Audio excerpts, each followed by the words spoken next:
Hello दोस्तों, मैं पूजा कौर। आप देख रहे हैं AIB न्यूज़, जिस पे है जनता का भरोसा। तो चलते हैं आज की खबर की तरफ।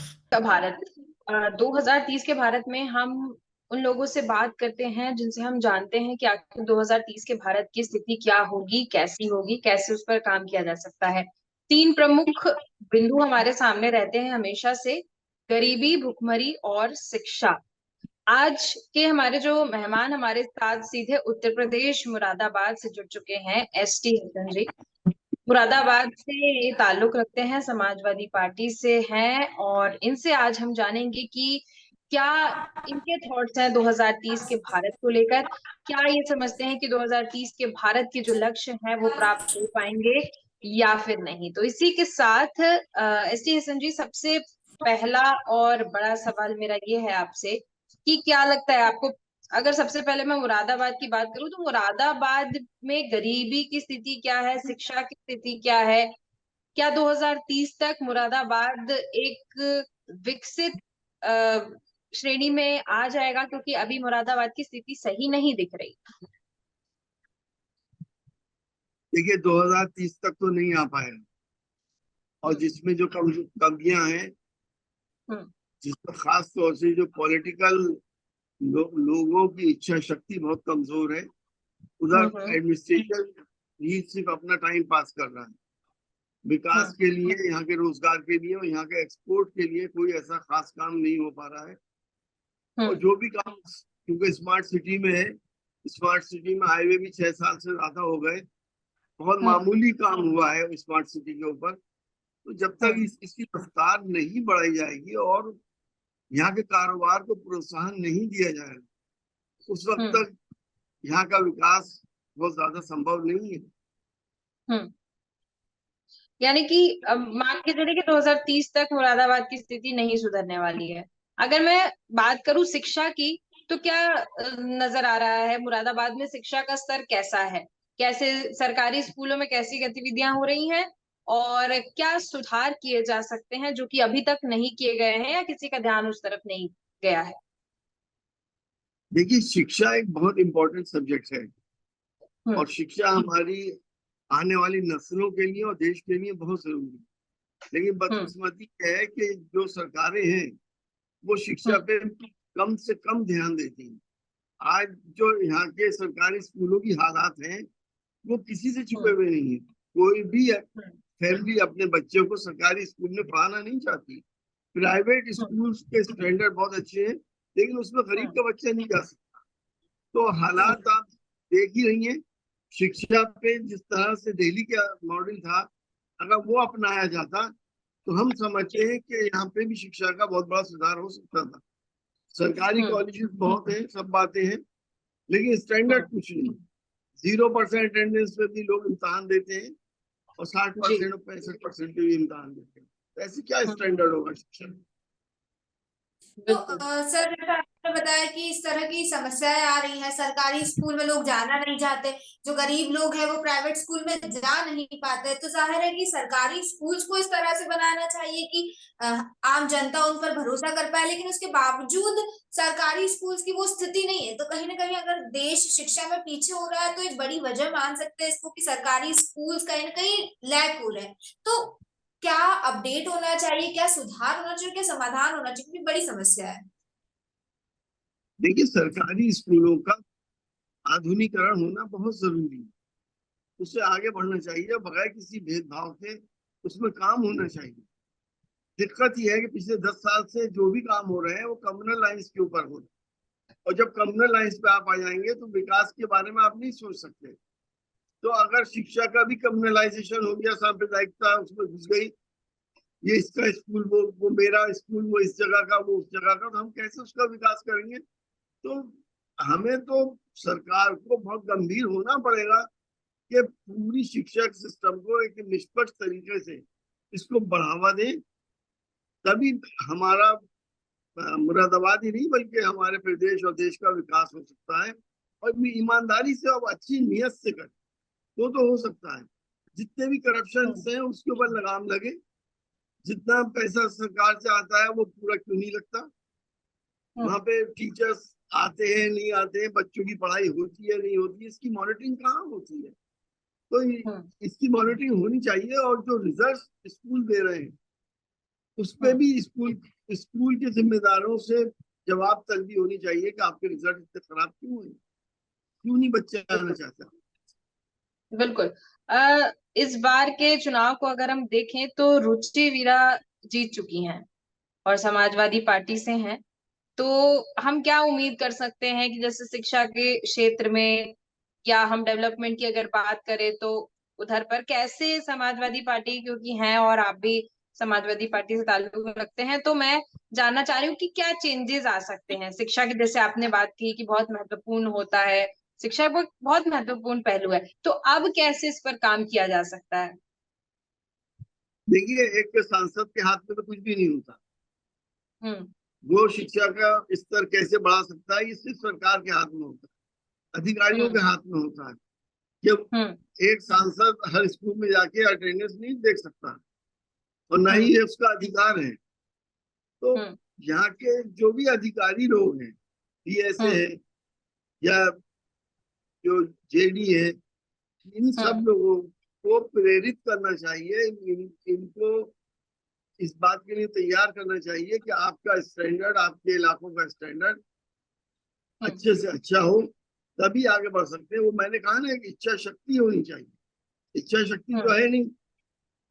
तो सर, और जैसे सांसद जैसे चुने जाते हैं, चुनाव होते हैं, तो लोग तो इसीलिए चुनते हैं ना कि ये हमारे लिए काम करेंगे। आपने कहा कि एक सांसद के हाथ में कुछ भी नहीं होता है, लेकिन लोगों की उम्मीद तो सांसद से ही होती है ना। लोग तो वोट इसलिए दे रहे देखिए, हैं कि वो हमारे लिए काम करें। तो फिर अगर सांसद ही ऐसे पीछे हट जाएंगे तो फिर काम कौन करेगा? नहीं, सांसद का ये अधिकार नहीं है कि जाके किसी शिक्षक को सस्पेंड कर दे। नहीं, सांसद का ये सांसद का ये अधिकार नहीं है, अधिकार बिल्कुल नहीं मैं है। समझ रही हूँ। ये बिल्कुल, ये सांसद तो चीज मैं समझ जाके रही हूँ। सांसद तो जाके कह सकता है, जेडी से कह सकता है, पीएसए से कह सकता है, यहाँ के डीएम से कह सकता है। क्योंकि मुझे याद है कि मेरे क्षेत्र के अंदर एक सरकारी स्कूल ऐसा था ठाकुरद्वारा में, बथुआ खेड़े का, कि जिसमें टीचर्स बाहर आंगन में बच्चों को पढ़ाते थे, और उसकी जितनी जर्जर इमारत थी कि लोग कब गिर जाए। मैंने इन्फॉर्म किया, डीएम से बात करी, उन्होंने इसकी इंक्वायरी करी। इंक्वायरी में उन्होंने बस सब बातें सच पाई, लेकिन आज तक वो स्कूल ऐसी खड़ा है, कोई करने वाला कौन है? कहाँ से? यहाँ पे तो पैसा फालतू की चीजों में लगता है, शिक्षा पे कम से कम लगता है। और मैंने कहा ना, इच्छा शक्ति होती तो वो भी चेंज होता। तो पूरा सिस्टम बदलने की जरूरत है, और इसमें अगर सांसदों को, विधायकों को जिम्मेदार बना दिया जाए, उनके हाथ में पावर दे दी जाए, तो सारे स्कूल टीचर भी सही हो जाएंगे और स्कूल भी सही हो जाएंगे। बिल्कुल। मुरादाबाद से आप भी सांसद रह चुके हैं, उस वक्त क्या आप स्थिति बता सकते हैं? क्या सांसद बेवश हो जाते हैं क्या अधिकारियों के सामने काम नहीं करने के लिए? क्योंकि जैसा आपने कहा कि सांसद को पावर दे दी जाए, तो क्या अभी भी सांसदों के पास उतनी पावर नहीं है कि सिस्टम को सही कर दिया जाए? सांसद सिर्फ एडवाइस कर सकता है, और सांसद दिशा की बैठक में सवाल कर सकता है। और आपको मालूम है, अधिकारियों के पास तो हर चीज का जवाब होता ही है। वो तो इवेंट बट करके अपने जवाब दे देते हैं, लेकिन अभी क्या हो रहा है, उसके लिए सांसद के पास इतनी पावर तो हो कि पेनलाइज कर सके वो उन लोगों को जो शिक्षा के सिस्टम में गड़बड़ी कर रहे हैं। और साथ में सांसद के ऊपर भी अंकुश होना चाहिए कि वो इस पेनलाइज करने के चक्कर में कोई करप्शन ना करे। वो दोनों तरफ से भी आप देखिए ना, तो शिक्षा को सुधार के लिए बहुत सख्त जरूरत है। आज हमारे देश का बजट जो पिछली बार आया था, वो शिक्षा के बजट में कमी कर दी गई थी, बड़ी बड़ी यूनिवर्सिटीज के बजट में कमी कर दी गई थी, और वो भी कम्युनल लाइंस पे कर दी गई।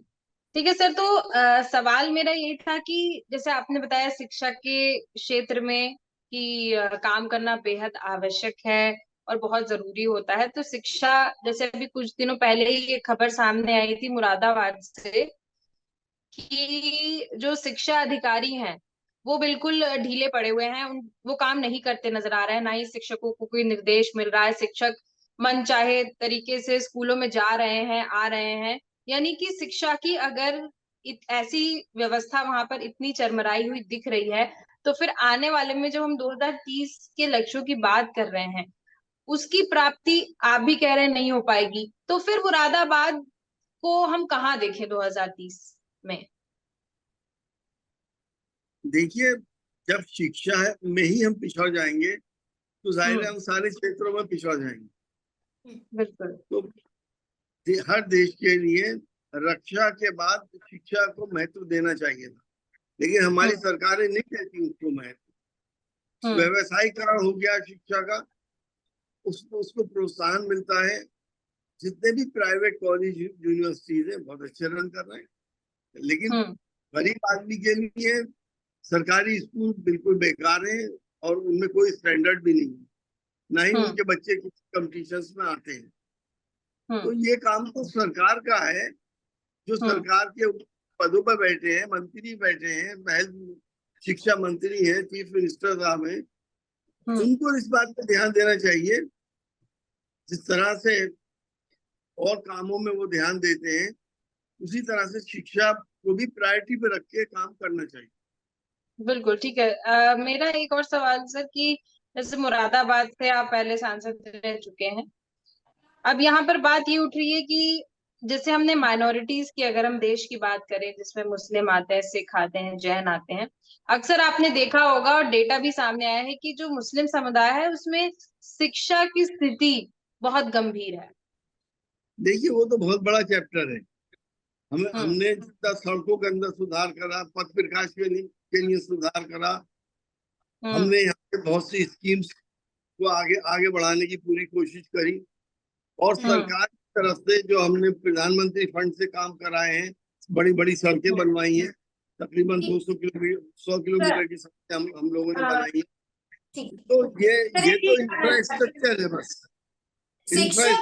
भुखमरी सर, शिक्षा, गरीबी और भुखमरी, इन तीनों के क्षेत्र में आपने क्या काम किया, ये जानना चाहते हैं। ठीक है, सड़कें आपने बनाई, मैं मानती हूँ, शिक्षा के लिए आपने क्या किया? देखिए, मैंने आपको कहा नहीं कि जहां जहां कमी आई उसको हमने उजागर करा। जैसे अभी मैंने उदाहरण दिया आपको एक स्कूल के जिसकी जर्जर इमारत है, लेकिन हम सिर्फ कह ही तो सकते हैं। डीएम से कहा हमने, उन्होंने इंक्वायरी करा ली, उनकी आपकी बात सही है, इसे दोबारा बनवाएंगे। अब उसको भी साल भर हो गया, अभी तक तो कुछ बनाया नहीं। तो ये चीजें तो शिक्षा के महत्व ही नहीं है जब इनके दिमाग में, चाहे वो अधिकारी हो चाहे वो और कोई हो, तो ये कैसे आगे बढ़ाएंगे इन सब चीजों को? हम तो कह ही सकते हैं, हमारे पास कोई ऐसा पावर या ऐसा डंडा थोड़ी है कि नहीं भाई आपको इस टाइम तक ये काम कर देना है। हम नहीं कह सकते इस बात, ना हमारे पास वो पावर है। तो फिर जनता किस लिए चुन रही है सर? मैं ये जानना चाह रही हूँ, सांसदों को क्यों चुन रही है फिर जनता? तो क्या जनता इसलिए चुनती है हम स्कूल बनवा दें? जनता के लिए सर काम किया जाए, इसलिए काम करना होगा तभी जनता चुनेगी ना। जनता इसलिए चुनती है कि उनके साथ अन्याय ना हो। जनता इसलिए चुनती है कि जो थानों के अंदर उनके साथ ज्यादती हो रही है या उनके साथ कहीं कोई अन्याय हो रहा है, तो हमारा सांसद हमारा साथ देगा। वो काम डेली के होते हैं, वो सारे काम होते हैं। शिक्षा के क्षेत्र में कोशिश की गई, सड़क परिवहन के क्षेत्र में पूरी कोशिश की गई। पथ प्रकाश नहीं है, गाँवों में लाइटें नहीं है, अंधेरों में लोग क्या करते हैं, लोगों की चोरी है, रहजनी है, क्या क्या होता है, उसके लिए कोशिश की गई। हमने ये सारे काम जो हम कर सकते थे वो हमने करे। हमारी निजी नीति आती है, वो हम सड़क के ऊपर लगा सकते हैं या पथ प्रकाश के ऊपर लगा सकते हैं, और हम स्कूलों के अंदर भी दे सकते हैं कि अगर स्कूल का इमारत को बनाने के लिए 1-2 कमरे तो हम उसको दे सकते हैं। उसकी शर्तें बहुत है, प्राइवेट स्कूल की तो बहुत ज्यादा है और सरकारी स्कूलों में भी शर्तें। तो हमारे बराबर में गवर्नमेंट इंटर कॉलेज है, उसके लिए हमने पूरी कोशिश करके इसका बजट यूपी सरकार से सैंक्शन कराया और अब उसके अंदर इमारत बन रही है गवर्नमेंट इंटर कॉलेज। तो ये एक सवाल ये उठ रहा है कि जैसा आप कह रहे हैं कि प्रधानमंत्री, मुख्यमंत्री, ये सभी लोग की जिम्मेदारी बनती है, तो वही एक सवाल ऐसा सामने आता है, मैंने देखा है हलचल मचती हुई, बहुत से ऐसे सवाल आते हैं। उसमें से एक सवाल ये कि जब समाजवादी पार्टी का पूरे उत्तर प्रदेश में राज हुआ करता था, उस वक्त समाजवादी पार्टी ने क्यों नहीं कुछ किया? उस वक्त उनके नेताओं ने क्यों नहीं कुछ किया? इतना बड़ा काम किया, बराबर आपके जिले में जौहर विश्वविद्यालय बना दिया, लेकिन वो भी सियासत की नजर हो गया। उसमें भी है कि साहब ये मुसलमानों की यूनिवर्सिटी क्यों बन गई, अल्पसंख्यकों की यूनिवर्सिटी क्यों बन गई, आज उस पर भी बुलडोजर चलने की नौबत आ गई। तो सियासत बहुत गलत डायरेक्शन में जा रही है। हमें देश के लिए सोचना चाहिए, हमें अपने प्रदेश के लिए सोचना चाहिए, ना कि हिंदू मुसलमान की लाइन पर हमें सोचना चाहिए। जब तक हम ये करते रहेंगे उस वक्त तक हमारा कोई विकास नहीं हो सकता। देश की दूसरी बड़ी आबादी अल्पसंख्यक है, मुसलमान है। अगर आप उनको विक्टिमाइज करने की कोशिश करेंगे तो आप विकास कैसे करेंगे? आप सबको साथ लेके चलें, सबका विकास करें, सबको शिक्षा दिलाएं और उच्च स्तर की शिक्षा दिलाएं। और इसकी जिम्मेदारी सिर्फ मुख्यमंत्री की नहीं बल्कि शिक्षा मंत्री की है। अगर शिक्षा मंत्री इसमें नाकाम है तो बदल दें शिक्षा मंत्री को, वो उसके अंदर कि सबको साथ लेके चलेंगे तब विकास होगा, यानी कि जो देश के अल्पसंख्यक है अगर उन लोगों को भी साथ लेके चलेंगे तब जाके पूरे संपूर्ण भारत का विकास होगा। अगर मैं बात करूं माइनॉरिटीज की, खास तौर पर मुस्लिम कम्युनिटी की मैं बात करूं तो ये चीज देखी जाती है कि कहीं ना कहीं मुस्लिम कम्युनिटी शिक्षा के क्षेत्र में अभी भी बहुत पीछे है। आपने कहा कि आपके द्वारा यूनिवर्सिटी बनाई गई, ठीक है, उस पर सियासत भी हुई, खैर वो अलग बात है, लेकिन सवाल ये उठता है कि अगर प्रयास किए जा रहे उसके बावजूद मुस्लिम कम्युनिटी बहुत पीछे, तो उसकी क्या वजह हो सकती है? क्या आपने कभी इस बात को सोचा कि पीछे क्यों है? कभी इस बात को सोचा? इन 75-76 साल में आपने मुस्लिम कम्युनिटी को उस जगह पहुंचा दिया कि उसको पेट भरने की रोटी तो मिलती नहीं, बच्चों को पढ़ाएगा कैसे? लेकिन आज का दौर वो है, आप कोई भी मुस्लिम परिवार में अगर आप इंक्वायरी करेंगी तो सारे बच्चे स्कूल जा रहे हैं, भले से वो सरकारी स्कूल जा रहा हो, चुंगी के स्कूल जा रहा हो, वो कोई स्टैंडर्ड नहीं होता है। तो अब सब लोग पढ़ा रहे हैं, लेकिन जब गरीबी अगर आप देखेंगी, स्लम्स आप देखेंगी, तो मेजॉरिटी मुस्लिम्स की क्यों है? मुसलमानों के साथ ये व्यवहार क्यों किया गया कि वो 75 साल के अंदर बॉटम पे आ गए? उनके पास सिर्फ रोटी मिल जाए यही बहुत बड़ी बात होती है, तो कैसे वो पढ़ाएंगे बच्चों को? प्रायोरिटी तो पहले पेट भरने की होती है, जिंदगी चलाने की होती है। वरना कोई ऐसा पागल थोड़ी है कि साहब अपने बच्चों को पढ़ाएगा नहीं। सब कुछ होते हुए भी कभी किसी को देखा आपने कि अगर कोई संपन्न परिवार है उसके बच्चे ना पढ़ रहे हो? कभी देखा आपने? ये तो बहुत बेसिक टॉपिक है। बिल्कुल आपने ये सही कहा कि कोई अपने बच्चे को पढ़ाएगा क्यों नहीं, लेकिन वही बात सामने आ रही है सर कि एक ही समुदाय, क्योंकि माइनॉरिटीज में तो सिख भी आ रहे हैं ना, जैन भी आ रहे हैं ना, लेकिन वो आगे क्यों बढ़ रहे हैं और एक ही क्यों पिछड़ा है? ये बड़ा विषय है और इस पर रिसर्च की जरूरत है कि आखिर एक ही पर्टिकुलर समुदाय क्यों पीछे। माइनॉरिटी अल्पसंख्यक में तो सिख भी हैं, जैन भी हैं, लेकिन वो आगे बढ़ रहे हैं। देखिए, ऐसा है, मुसलमानों के साथ हर स्तर के ऊपर भेदभाव होता है। अगर IAS IPS जो 36% ब्रिटिश पीरियड में होते थे वो आज 2% पे क्यों रह गए? आज सरकारी नौकरियों मुसलमान क्यों नहीं है? तो जब तक मुसलमानों की भागीदारी 20% हर जगह नहीं होगी उस वक्त तक उनके साथ नाइंसाफी होती रहेंगी। सियासत ने देश का माहौल वो बना दिया है कि एक नफरतें पैदा कर दी है, हिंदू मुसलमान भाइयों के बीच में दूरियां पैदा कर दी हैं, एक दूसरे के साथ उठना बैठना पसंद अब नहीं करते लोग। ये सियासत इस सियासत की सबसे बड़ा नुकसान हुआ है, जिससे देश को नुकसान हो रहा है। मेरा आपको, हमें और आपको, हमारी नस्लों को नुकसान हो रहा है। हमें पहले तो कम्युनल हार्मोनी पैदा करनी पड़ेगी, प्यार मोहब्बत पैदा करना पड़ेगा, और किसी के साथ भी नाइंसाफी ना हो। उसके लिए जरूरत इस बात की है कि हर डिपार्टमेंट में उनका रिप्रेजेंटेशन होना चाहिए। बस आपके इस जवाब से एक और सवाल सामने निकल के आ रहा है कि रिप्रेजेंटेशन, राजनीति में भी देखिए कहाँ उतने मुसलमान नजर आ रहे हैं, मुस्लिम्स नहीं नजर आ रहे हैं। आपको क्या लगता है कहीं ना कहीं उनके रिप्रेजेंटेशन कम होने की वजह से ही बात नहीं निकल पा रही है, बात सामने नहीं आ रही है कि आखिर मुस्लिम समुदाय को क्या फैसिलिटीज चाहिए, कैसे आगे बढ़ सकती है? देखिए, आपका संविधान क्या कहता है? संविधान कहता है सबके साथ इंसाफ हो, सबको बराबरी का हक है इस देश के अंदर, सबका हक बराबर। हिंदुस्तान किसी की जागीर नहीं है, सब लोगों की जागीर है, यहाँ के रहने वालों की जागीर है। जब सियासत में भी मुसलमान बहुत है, ऐसा नहीं है सियासत में मुसलमान ना हो, लेकिन क्योंकि उनकी तादाद कम है, माइनॉरिटी के अंदर है, तो जब चुनाव होता है वो तो नंबर का गेम है। अब आपके पास 20% अगर वोट है तो आप कैसे 80% को हरा देंगे? और लोगों ने ये 80-20 का फार्मूला ले आए, तो लोग लेके आ गए थे, आपको ध्यान होगा। तो मुसलमानों को हाशिए पे डालने की कोशिश की गई। कोई छोटी मोटी आबादी नहीं है मुसलमानों की, बहुत बड़ी आबादी हिंदुस्तान की है। जब तक आप इसको मजबूत नहीं करेंगे, इसको संपन्न नहीं करेंगे, उस वक्त तक हमारा देश महाशक्ति भी नहीं बन सकता, तो विकसित भारत भी नहीं हो सकता। बिल्कुल। चलिए, ये एक चीज ये सामने निकल के आई कि सभी समुदायों के ऊपर ध्यान देने की बेहद आवश्यकता है, और जैसे मैंने बताया कि रिप्रेजेंटेशन बहुत जरूरी है। अगर आप कह रहे हैं कि मुसलमानों के साथ अन्याय हुआ है, तो रिप्रेजेंटेशन बहुत जरूरी है। कहीं ना कहीं रिप्रेजेंटेशन मुस्लिम समुदाय खुद में ही जागरूक नहीं है, इस वजह से हो सकता है कि अन्याय होता नजर आ रहा हो। मैं आपसे जानना चाह रही हूँ सर, क्या आप योगदान कर पाएंगे 2030 के भारत के लिए? देखिए, सबसे बड़ा योगदान मेरा और आपकी सबसे बड़ी जिम्मेदारी ये है कि देश का बिगड़ता हुआ सांप्रदायिक सौहार्द को सही करें, प्यार कैसे सही मोहब्बत की करें? फिजा पैदा करें। 2030 में अगर आप चाहते हैं कि हमारा भारत आगे बढ़े, हमारा भारत संपन्न भारत हो जाए, तो यहाँ से भेदभाव खत्म करना पड़ेगा और सबको एक हिंदुस्तानी की तरह समझना पड़ेगा। चाहे शिक्षा का क्षेत्र हो, या तो आप सारे धर्मों को पढ़ाएं या बिल्कुल किसी धर्म को ना पढ़ाएं।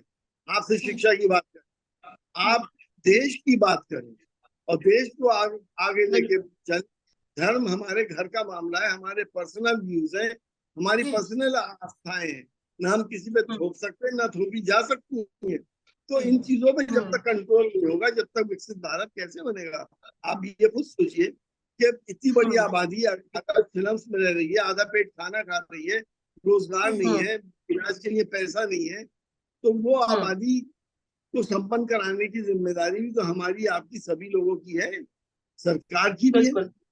उसके लिए इंसाफ जरूरी है, और इंसाफ जब तक नहीं होगा, जब तक देश आगे नहीं बढ़ पाएगा। बिल्कुल सर, आप सही कह रहे हैं कि इंसाफ जरूरी है और सबको साथ लेके चलना होगा। सब साथ चलेंगे, सब जब साथ में होंगे तब जाकर कहीं ना कहीं जो 2030 का सपना देखा जा रहा है वो सपना पूरा होगा। और इसमें हम किसी एक व्यक्ति विशेष पे या किसी एक समुदाय पर चीजें नहीं थोप सकते ना। आपको भी सेम कंट्रीब्यूट करना पड़ेगा, हमें भी कंट्रीब्यूट करना पड़ेगा। तो यानी कहीं ना कहीं हम ये नहीं कह सकते कि सिर्फ सरकार ही करेगी, जो भी करेगी आम इंसान की भी जिम्मेदारी होती है। देखिए, ऐसा है, आप जो कह रही हैं, देश की आबादियों के अंदर हिंदू मुसलमानों में कोई नफरत नहीं। मैं डॉक्टर हूँ, मुझे मालूम है कि एक दूसरे को हम लोग खून देके जान बचाने की कोशिश करते हैं, बगैर जान पहचान के। प्यार मोहब्बत हमारी रगों में बहता है, लेकिन ये नफरतों की राजनीति बंद होनी चाहिए। अगर आपको सबका विकास करना है तो नफरतों की राजनीति बंद करके देश को आगे बढ़ाएं और सबका साथ और सबके साथ इंसाफ करें, तो देश आगे बढ़ सकता है। वरना तो जिस रफ्तार से दुनिया आगे बढ़ रही है, उसी रफ्तार से हम भी आगे बढ़ रहे हैं। कोई नई बात तो है नहीं, जबकि हमारा देश इतनी बड़ी आबादी का देश इस वक्त दुनिया में टॉप पर होता, महाशक्ति होता। जैसे चीन का उदाहरण हमारे सामने है, अमेरिका का उदाहरण हमारे सामने है। चीन हमसे बाद में आजाद हुआ और वो महाशक्ति बन गया। हम अभी वही अपने देश को 500 साल पहले घसीटे फिर रहे हैं, 1000 साल पहले लिए जा रहे हैं। अरे आगे की सोचो, आगे क्या करना है देश के बच्चों के लिए, भविष्य के लिए। जब तक ये स्पिरिट नहीं पैदा होगी, चाहे वो राजनेता हो, चाहे वो अधिकारी हो, चाहे वो जनता हो, उस वक्त तक विकसित भारत नहीं हो सकता। बिल्कुल बिल्कुल सही कहा आपने सर कि सबको मिलजुल कर आगे बढ़ना और हर किसी को एक अच्छी स्पिरिट के साथ देश को आगे लेके जाना है। और बहुत जरूरी भी है ये, तभी जाकर 2030 के भारत के जो लक्ष्य है वो हम हासिल कर पाएंगे। आपका बहुत बहुत धन्यवाद हमारे साथ जुड़ने के लिए और इस मुद्दे पर चर्चा करने के लिए।